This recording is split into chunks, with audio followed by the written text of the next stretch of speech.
കേരള വനം വകുപ്പിൻ്റെ പുതിയ ഒരു റിക്രൂട്ട്മെൻറ്റ് നോട്ടിഫിക്കേഷൻ വന്നിട്ടുണ്ട്.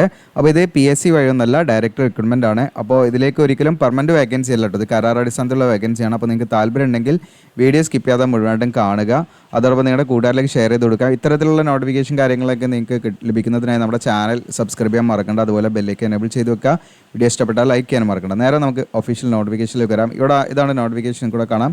കേരള വനം വകുപ്പ് തൃശ്ശൂർ സുവോളജിക്കൽ പാർക്കിലേക്കാണ് വേക്കൻസി വന്നിരിക്കുന്നത്. കിഫ്ബി പ്രൊജക്റ്റ് എന്ന് പറഞ്ഞിട്ട് കാണാൻ നിങ്ങൾക്ക് ഇവിടെ കാണാം. 19/2/2025 നോട്ടിഫിക്കേഷൻ വന്നിരിക്കുന്നത്. വിവിധ തസ്തികകളിൽ കരാർ നിയമനത്തിനാണ് അപേക്ഷ ക്ഷണിച്ചിരിക്കുന്നത്. അപ്പോൾ എന്താണ് തൃശ്ശൂർ സുവോളജിക്കൽ പാർക്കിനെ പറ്റിയിട്ട് ഇവിടെ എന്ത് ചെയ്തിട്ടുണ്ട്, ബ്രീഫായിട്ട് ഷോർട്ടായിട്ട് ഇവിടെ കൊടുത്തിട്ടുണ്ട്. നിങ്ങൾക്ക് ഇവിടെ കാണാൻ പറ്റും കേട്ടോ. ഓരോ കാര്യങ്ങളൊക്കെ വേണമെങ്കിൽ ജസ്റ്റ് വായിച്ച് നോക്കാവുന്നതാണ്. അവിടെയുള്ള ജീവികൾ ഏതാണ് എന്നതിനെ കുറിച്ചിട്ടൊക്കെ ഇവിടെ കൊടുത്തിട്ടുണ്ട്.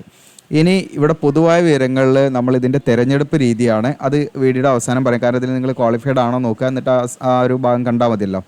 ഓക്കെ, ഇപ്പം കാറ്റഗറി 1 അനിമൽ കീപ്പർ ട്രെയിനിമാർ എന്ന് പറയുന്ന കാറ്റഗറി പോസ്റ്റിലേക്കാണ് വിളിച്ചിരിക്കുന്നത്.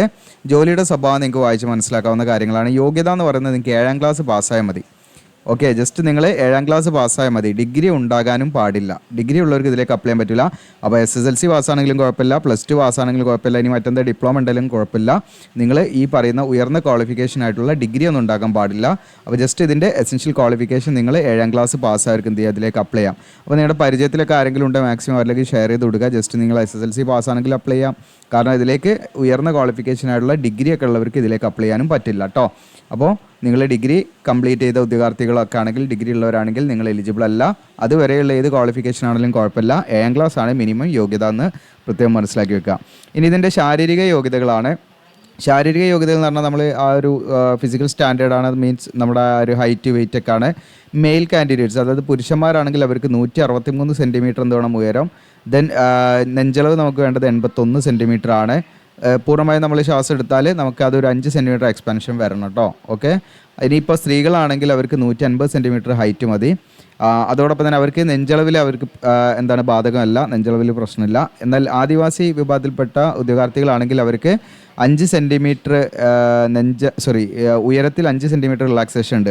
അത് ഫോർ എക്സാമ്പിൾ ഇപ്പോൾ പുരുഷന്മാരാണെങ്കിൽ ഇപ്പോൾ SC/ST അല്ലെങ്കിൽ ഈ പറയുന്ന നമ്മുടെ ആദിവാസി കാറ്റഗറി ഉള്ളവരാണെങ്കിൽ അവർക്ക് ഇവിടെ 163 ആണല്ലോ. ഈ 163 എന്നുള്ളതിൽ അവർക്ക് എന്ത് ചെയ്യാം, അതിൽ 5 സെൻറ്റിമീറ്റർ അവർക്ക് 163 - 5 സെൻറ്റിമീറ്റർ അവർക്ക് റിലാക്സേഷൻ ഉണ്ട്. ഓക്കെ, ഇനി അതോടൊപ്പം തന്നെ ഉയരത്തിലാണെങ്കിൽ നെഞ്ചളവിലാണെങ്കിൽ 81 സെൻറ്റിമീറ്റർ ആണ് നോർമലി വേണ്ടത്. അവർക്ക് 2.5 സെൻറ്റിമീറ്റർ എന്തുണ്ട്, അതിലും റിലാക്സേഷൻ ഉണ്ട്. ഓക്കെ, 2.5 സെൻറ്റിമീറ്റർ അവർക്ക് അതിലും കുറച്ച് നെഞ്ചളവ് മതി എന്നുള്ളതാണ്. ഇനി അതോടൊപ്പം തന്നെ നെഞ്ചിൻ്റെ വികസനം 5 സെൻറ്റിമീറ്റർ തന്നെ അത് നിർബന്ധമാണ് കേട്ടോ. ഓക്കെ, ഇനി ഇവിടെ മെഡിക്കൽ സ്റ്റാൻഡേർഡ്, ചെവിയൊക്കെ പൂർണ്ണമായും കേൾവിശക്തി ഉണ്ടായിരിക്കണം. കണ്ണട ഉപയോഗിക്കാതെ ഈ പറയുന്ന ദൂരക്കാഴ്ച ആണെങ്കിൽ നിങ്ങൾക്ക് 6/6 ഉണ്ടായിരിക്കണം. അതുപോലെ അടുത്ത കാഴ്ചയാണെങ്കിൽ 0.5 സ്നെൽ ഉണ്ടായിരിക്കണം. ഓക്കെ, പിന്നെ കളർ വിഷനൊക്കെ സാധാരണ പോലെ തന്നെ ആയിരിക്കണം. നൈറ്റ് ബ്ലൈൻഡിങ് അങ്ങനെയൊന്നും ഉണ്ടാകരുത്. പിന്നെ മസിലുകളും നാടികളും ഒക്കെ ഇങ്ങനെയുള്ള കാര്യങ്ങളൊക്കെ ഇതിലേക്ക് കൊടുത്തിട്ടുണ്ട്. അപ്പോൾ എന്തെങ്കിലും നിങ്ങൾക്ക് ഉണ്ടെങ്കിൽ അങ്ങനെയുള്ളവർക്ക് ഇതിലേക്ക് അപ്ലൈ ചെയ്യാൻ പറ്റില്ല, എന്തെങ്കിലും അസുഖങ്ങളൊക്കെ ഉള്ളവരാണെങ്കിൽ കേട്ടോ. ഇനി ഇതിൻ്റെ ഏജ് ലിമിറ്റാണ് ജനുവരി 1, 2025 കണക്കാക്കിയാണ് ഏജ് കണക്കാക്കുന്നത്. 28 വയസ്സ് കഴിയാൻ പാടില്ല എന്നുള്ളതാണ്. ഓക്കെ, 28 വയസ്സ് കഴിയാൻ പാടില്ല. ഇനി പട്ടികജാതി പട്ടികവർഗം മറ്റു പിന്നോക്ക വിഭാഗക്കാർക്ക് എന്തുണ്ടായിരിക്കും, ഏജ് റിലാക്സേഷൻ ഉണ്ടായിരിക്കുന്നതാണ്. ഇവിടെ 6 ഒഴിവുകളാണ് വന്നിരിക്കുന്നത്. അപ്പോൾ ഇതിലേക്ക് നിങ്ങൾക്ക് SSLCയോ ഇനി അതല്ല നിങ്ങൾ +2 ഏത് ക്വാളിഫിക്കേഷൻ ഉണ്ടെങ്കിലും നിങ്ങൾക്ക് ഇതിലേക്ക് അപ്ലൈ ചെയ്യാം. ഇതിലേക്ക് 7ാം ക്ലാസ് ആണ് ഇതിൻ്റെ അടിസ്ഥാന യോഗ്യത എന്നുള്ളത് നിങ്ങൾ മനസ്സിലാക്കുക. പക്ഷേ ഡിഗ്രി ഉണ്ടാകാനും പാടില്ല. അപ്പോൾ നല്ലൊരു നിങ്ങൾക്ക് അപ്ലൈ ചെയ്യാൻ പറ്റുന്നൊരു പോസ്റ്റാണ്. നിങ്ങൾ കൂട്ടുകാരാരേണ്ട മാക്സിമം അവരിലേക്ക് ഒന്ന് ഷെയർ ചെയ്ത് കൊടുക്കുക. ഇനി ഇതിൻ്റെ നിയമന കാലാവധി പറഞ്ഞാൽ 2 വർഷത്തേക്കാണ് നിയമിക്കുന്നത്. പ്രതിമാസം നിങ്ങൾക്ക് ആദ്യത്തെ വർഷം 12,000 രൂപയും രണ്ടാമത്തെ വർഷം നിങ്ങൾക്ക് 15,000 രൂപയും പെർ മന്തായിട്ട് ലഭിക്കും. ഇനി അടുത്ത പോസ്റ്റ് കാറ്റഗറി 2 സെക്യൂരിറ്റി ജീവനക്കാരാണ്.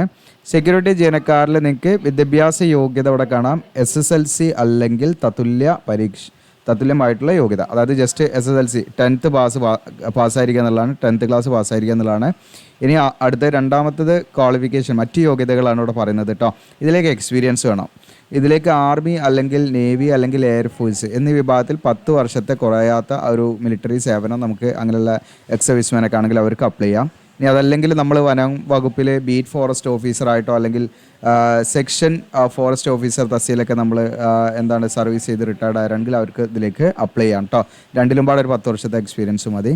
അപ്പോൾ ഇതിലേക്ക് എക്സ്പീരിയൻസ് വേണ്ട പോസ്റ്റാണ്. എന്നാൽ ഫസ്റ്റ് നമ്മൾ പറഞ്ഞതിലേക്ക് എക്സ്പീരിയൻസും വേണ്ട. പ്രായം ജനുവരി 1 കണക്കാക്കി നിങ്ങൾക്ക് 55 വയസ്സ് വരെ അപ്ലൈ ചെയ്യാം. എക്സ് സർവീസ്മാൻ ആണെങ്കിൽ. ഇനി നമ്മുടെ ബീറ്റ് ഫോറസ്റ്റ് ഓഫീസർ അതൊക്കെ ആ ഒരു എക്സ്പീരിയൻസ് ആണെങ്കിൽ 60 വയസ്സ് വരെ എന്ത് ചെയ്യാം, അവർക്ക് അപ്ലൈ ചെയ്യാവുന്നതാണ്. പിന്നെ ഒഴിവുകൾ 5 ഒഴിവുകളാണുള്ളത്. 21,000 പെർ മന്ത് ആയിരിക്കും സാലറി. 1 വർഷത്തേക്കാണ് നിയമനം.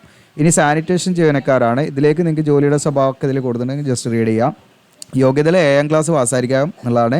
ഡിഗ്രി ഉണ്ടാക്കാനും പാടില്ല. നേരത്തെ ഫസ്റ്റ് പറഞ്ഞ പോലെ തന്നെ 7ാം ക്ലാസ് പാസ്സായിരിക്കണം, അതായത് ഡിഗ്രി ഉണ്ടാക്കാൻ പാടില്ല. അപ്പോൾ അതിൻ്റെ ഇടയിലുള്ള ഏത് ക്വാളിഫിക്കേഷനും കുഴപ്പമില്ല, ജസ്റ്റ് 7ാം ക്ലാസ് പാസ്സായിരിക്കാനുള്ളതാണ് അടിസ്ഥാന യോഗ്യത. മറ്റ് യോഗ്യതകൾ എന്ന് പറയുന്നത് നിങ്ങൾ കേന്ദ്ര സർക്കാർ അല്ലെങ്കിൽ സംസ്ഥാന സർക്കാർ അല്ലെങ്കിൽ വനം വകുപ്പ് അങ്ങനെ തുടങ്ങിയിട്ട് ഇവിടെ കാണാം. പൊതുമേഖലാ സ്ഥാപനങ്ങൾ, ഇവിടെ എവിടെയെങ്കിലും നിങ്ങൾക്ക് ഒരു സാനിറ്ററി വർക്കർ എന്ന് പറയുന്ന രീതിയിൽ നിങ്ങൾ ഫുൾ ടൈം ആയിട്ടോ അല്ലെങ്കിൽ ഒരു പാർട്ട് ടൈം ആയിട്ടോ പാർട്ട് ടൈം സ്വീപ്പർ തസ്തികയിലൊക്കെ ഉള്ള ജോലി പരിചയമുള്ളവർക്ക് അഭികാമ്യം, അവർക്കാണ് കുറച്ചും കൂടെ മുൻഗണന ഉള്ളത്. മറ്റുള്ളവർക്ക് എന്ത് ചെയ്യുകയാണെങ്കിൽ അപ്ലൈ ചെയ്ത് നോക്കാവുന്നതാണ്. ഇനി ഇവിടെ പ്രായം നിങ്ങൾക്ക് ഇവിടെ കാണാം. 2025 ജനുവരി 1 കണക്കാക്കി 45 വയസ്സ് കഴിയാൻ പാടില്ല. ഏജ് റിലാക്സേഷൻ ഉണ്ടായിരിക്കില്ല. 5 വേക്കൻസിയാണ് ഇതിലേക്ക് വന്നിരിക്കുന്നത്. 1 വർഷത്തേക്കാണ് നിയമനം. 18,390 മന്ത്ലി സാലറി ആയിട്ട് വരുന്നത്. ഓക്കെ, ഇനി ഇതിലേക്ക് നമ്മൾ എങ്ങനെയാണ് സെലക്ഷൻ എന്നുള്ള കാര്യങ്ങൾ പറയാം, എങ്ങനെയാണ് അപ്ലൈ ചെയ്യുക എന്നുള്ള കാര്യങ്ങളും പറയാം. സെലക്ഷന് എവിടെയൊക്കെ കാണാം നിങ്ങൾക്ക്, തിരഞ്ഞെടുപ്പ് രീതി. ഇതിൽ നമ്മൾ അപ്ലൈ ചെയ്ത് കഴിഞ്ഞാൽ നമ്മുടെ അപേക്ഷയുടെ ഇത് നോക്കിയിട്ട് അതിലുള്ള നമ്മുടെ ക്വാളിഫിക്കേഷനൊക്കെ നോക്കിയിട്ട് അവരെന്ത് ചെയ്യും, ഒരു ചുരുക്കപ്പട്ടിക, ഒരു ഷോർട്ട് ലിസ്റ്റ് തയ്യാറാക്കും. ആ ഷോർട്ട് ലിസ്റ്റിൽ ഉൾപ്പെട്ട ഉദ്യോഗാർത്ഥികൾ അഭിമുഖമാണ് ഉണ്ടായിരിക്കുക. നിങ്ങൾക്ക് ഇൻ്റർവ്യൂ ആണ് ഉണ്ടായിരിക്കുക, അതല്ലാതെ എക്സാം ഒന്നുമില്ല. ഇൻ്റർവ്യൂയും പ്രാക്ടിക്കൽ ടെസ്റ്റ് വേണ്ട ചില പോസ്റ്റുകൾ ഉണ്ടെങ്കിൽ അതിന് പ്രാക്ടിക്കൽ ടെസ്റ്റ് നടത്തിയിട്ട് ഒരു ലിസ്റ്റ് വീണ്ടും തയ്യാറാക്കും. ആ ലിസ്റ്റാണ് നമ്മുടെ റാങ്ക് പട്ടിക എന്ന് പറയുന്നത്. ആ റാങ്ക് പട്ടികയിൽ നിന്നായിരിക്കും പിന്നീട് നമ്മുടെ നിയമനം നടത്തുക. അങ്ങനെയാണ് പറയുന്നത്. അപേക്ഷ സമർപ്പിക്കേണ്ട വിധം എന്ന് പറഞ്ഞാൽ ഓരോ തസ്തിയിലേക്കും സെപ്പറേറ്റ് ആയിട്ട് തന്നെ അപേക്ഷ സമർപ്പിക്കണം. അതിൻ്റെ ഫോറം നിങ്ങൾക്ക് ഓരോന്നിൻ്റെയും ഫോം ഞാൻ കാണിക്കാം. ആ ഫോം ഫില്ല് ചെയ്തിട്ട് നമ്മൾ അതിൻ്റെ കൂടെ സെൽഫ് അറ്റസ്റ്റഡ് ആയിട്ടുള്ള അനുബന്ധ രേഖകൾ സെൽഫ് അറ്റസ്റ്റ് ചെയ്ത് നമ്മൾ എന്ത് ചെയ്യണം, നമ്മൾ അയച്ചു കൊടുക്കണം. ഓക്കെ, അപ്പോൾ അത് പ്രത്യേകം ശ്രദ്ധിക്കുക. നിങ്ങൾ സ്വയം സാക്ഷ്യപ്പെടുത്തിയ ഫോട്ടോ കോപ്പിയാണ് വേണ്ടത്. സെൽഫ് അറ്റസ്റ്റ് ചെയ്ത ഫോട്ടോ കോപ്പിയാണ് അപേക്ഷയുടെ കൂടെ അയച്ചു കൊടുക്കേണ്ടത്. അത് നമ്മുടെ എഡ്യൂക്കേഷൻ ക്വാളിഫിക്കേഷൻ മറ്റു എക്സ്പീരിയൻസ് ഉണ്ടെങ്കിൽ അത് ഇങ്ങനെയുള്ള കാര്യങ്ങളൊക്കെയാണ്.